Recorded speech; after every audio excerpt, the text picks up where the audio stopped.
ota uchun eng og'ir narsa shu narsani anglash.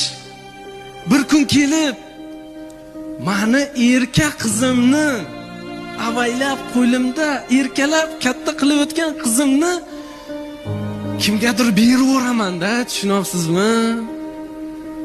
Keyin u odam keladi-da ishdan.